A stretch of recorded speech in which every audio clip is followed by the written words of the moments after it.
बेशक आप लोग ऐसी बात बोल रहे हैं वो उचित है, क्योंकि हम ऐसे सरबराह वर्ग से आए हैं। हम लोगों की जीवनी के बारे में लिखने में बहुत लोगों का इंटरेस्ट नहीं होता है। हम लोग अच्छा काम करते हैं उसको भी लोग गलत काम बतलाते हैं और गलत काम का उजागर तो करते ही हैं। एक बार याद है हमको, अशरफ अस्थानवी साहब एक लेखक थे, उनको भी हमने यही कहा था कि हम गरीबों की जीवनी कौन लिखता है, ये तो बड़े बड़े राजाओं महाराजाओं बड़े बड़े लफ्ज़ प्रतिष्ठित पूंजीवादी आदमियों को रखते हैं। तब उन्होंने एक किताब हम पर लिख दी कि टूटी सिलेट और पेंसिल से मुख्यमंत्री के कुर्सी तक। वो किताबें निकली है हिंदी में, अंग्रेजी में, उर्दू में। तो वहाँ तक हम लिमिटेड थे कि हो गया मेरा, लेकिन जब ये वर्तमान अभी ये लोग हमारे से संपर्क किए, खास करके हमारा जो पर्सनल सेक्रेटरी हैं सुबोध बाबू, वो भी बहुत साहित्यिक आदमी हैं। तब इनसे पूरा नाम क्या लिखा? संजीव चंदन। हाँ, श्री संजीव चंदन जी से संपर्क उन्होंने किया। संजीव चंदन जी एक किताब नहीं अनेकों किताब, अनेक जीवनियाँ नहीं अनेकों जीवनियाँ की बात करती। हमने इनसे कोई आग्रह नहीं किया था, लेकिन इन लोगों ने इंटरेस्ट जताई कि भाई आप जिस तबके से आए हैं और जैसा काम आपका रहा है और मुख्यमंत्री के काल में भी आपका समय रहा है, तो निश्चित रूप में उसको लिपिबद्ध किया जाना चाहिए। तो हमको भी अच्छा लगा कि भाई जब कह रहे हैं कि ऐसी बात है तो इनको सहयोग करें। और सहयोग में यही कि जब हम व्यस्त रहते थे तो भी ये पहुंच जाते थे और हमारे जीवन के अनेक पहलुओं को इन्होंने अलग अलग ढंग से निकालने की बात किया। तो मैं तो समझता हूँ, धन्यवाद देना चाहता हूँ कि हमारे ऐसे गरीब तबके के लोगों को हम मुख्यमंत्री तक हुए हैं, इसमें कोई बात नहीं है। लेकिन जितने आदमियों का नाम इन्होंने अभी लिखाया, जिनके बारे में इन्होंने जीवनी लिखी है, हम समझते हैं कि सबसे नीचे तबके के लोग जाति में भी, आर्थिक दृष्टिकोण से भी, सामाजिक दृष्टिकोण से भी सबसे गए गुजरे लोगों में हम रहे। और एक ब्राह्मण होकर के चंदन जी अपना, जैसा मालूम हुआ है, हमारे जीवनी लिखने में इंटरेस्टेड हुए हैं, इसलिए इनको हम बहुत बहुत आभार व्यक्त करते हैं।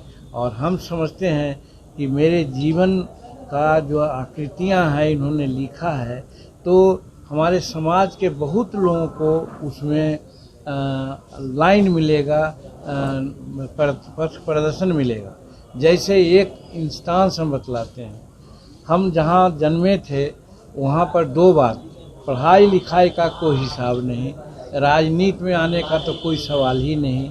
लेकिन पढ़ाई लिखाई की स्थिति ये हो गई कि मेरे पिताजी नाच करते थे, जैसे जितिया का नाच हुआ, नेटुआ का नाच हुआ, वो करते रहे।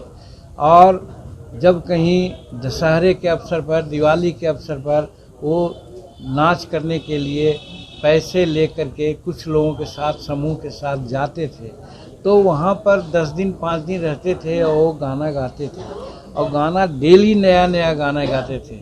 तो वहाँ के रहने वालों ने कहा, वहाँ क्या कलनौर एक बस्ती है मखदुमपुर में, वहाँ वो जाते थे। तो वहाँ के लोगों ने कहा कि आप इतना कितना पढ़े लिखे हैं? तो हमारे बाबूजी ने कहा कि बाबू हम पढ़े लिखे नहीं हैं। कहें कि इतना गाना भजन कहाँ से याद आया? तो कहें कि सब भगवान की कृपा है, माँ सरस्वती की कृपा है। तब उन्होंने कहा कि आपको बेटा उटा है? तो उस समय हम थे अकेले, हमारा छोटा भाई 8 वर्ष के बाद हुआ था, हम 7 वर्ष में रहे होंगे। तो कहीं हाँ एक बेटा है। तो उन्होंने कहा कि तुम अपने बेटा को पढ़ाओ। और यही भावना लेकर के बहुत कष्ट उन्होंने सहा, मारपीट सहा, घर से बाहर निकलने की तलाशी भी सही, लेकिन बावजूद उसके अपने ये पर वो अड़े रहे। और आगे अनेक प्रकार के पढ़ने लिखने की जो बातें हुई, जो किताब में आप देखिएगा, हम 1966 में BA ऑनर्स के साथ गया, कॉलेज से पढ़े, नौकरी की और उसके बाद फिर 1980 में राजनीति में 8 घंटा निहुर करके धान रोकती थी। हमारे पिताजी हल चलाते थे और उस घर के लोग ये सोचे कि राजनीति में जाए, तो लोग ने कहा कि ये पागल हो गया है, ये काहे ऐसा सोचता है। लेकिन एक जगह से हमें प्रेरणा मिली, वो प्रेरणा मिली कि जब हम गोरखियाई का यानी कि उसको क्या कहते हैं, बॉय सर्वेंट के रूप में जो काम कर रहे थे हम, तो हमको खाने के लिए मिलता था तो जानवर का गौशाला के नज़दीक पाया में बैठ करके हम खाना खाते थे।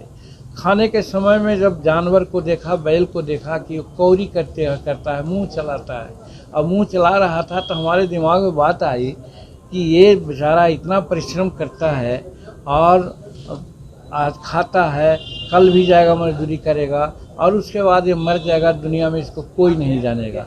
तो ये हम जानते थे उस समय, कम से कम 11-12 वर्ष की उम्र हो गई थी, कि भाई बहुत भाग मानुस्तन पावा, ये हम जानने थे, सुना था।